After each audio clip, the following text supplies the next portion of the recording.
పల్నాడు జిల్లా చిలకలూరుపేట పట్టణంలో తెలుగుదేశం పార్టీ వ్యవస్థాపక అధ్యక్షులు నందమూరి తారక రామారావు గారి వర్ధంతి సందర్భంగా అలాగే 23వ తారీఖున ఆంధ్రప్రదేశ్ మంత్రి నారా లోకేష్ జన్మదినాన్ని పురస్కరించుకుని తమ యొక్క కార్యక్రమాన్ని మాజీ మంత్రివర్యులు పత్తిపాటి పుల్లారావు ఆధ్వర్యంలో ఎంతో ప్రతిష్టాత్మకంగా నిర్వహించడం జరుగుతుంది.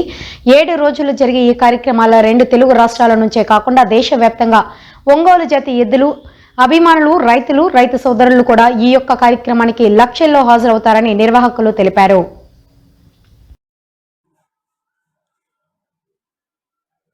ఈ కార్యక్రమంలో పేర్ని వీరినారాయణ, వ్యవసాయ market yard chairman Sheikh Karimulla, Tella Subbarao, Nellore Sadasivarao, municipal chairperson Rafani, Chilakaluripet నియోజకవర్గ తెలుగుదేశం పార్టీ నాయకులు, పట్టణ నాయకులు అందరూ ఈ మీడియా సమావేశ కార్యక్రమంలో పాల్గొన్నారు.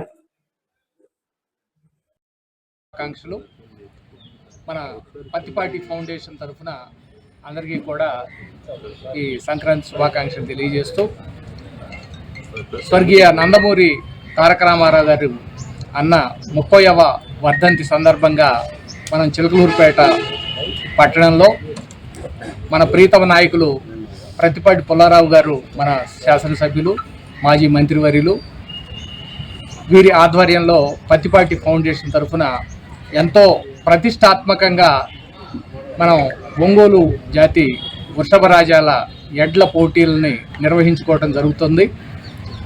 మీ అందరికీ కూడా తెలిసినటువంటి విషయం. గతంలో కూడా మనం అనేక పర్యాయాలు ఇక్కడ ఈ పోటీలు నిర్వహించడం జరిగింది.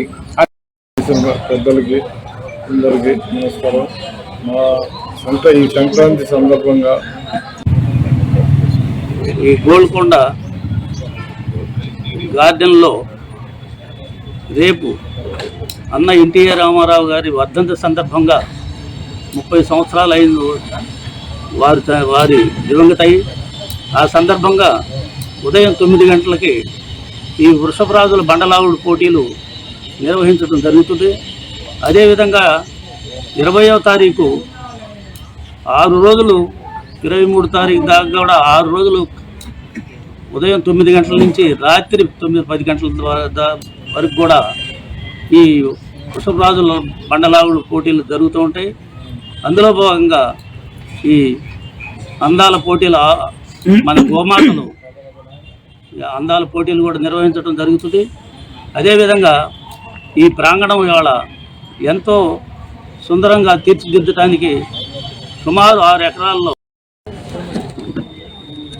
పాత్రికేయ సోదరులకి ఎద్దల పందాలు ఏ విధంగా నడపాలి, ఏ విధంగా జయప్రదం చేయాలనే ఉద్దేశంతో ఏర్పాటైన పార్టీ నాయకులకి, అదేవిధంగా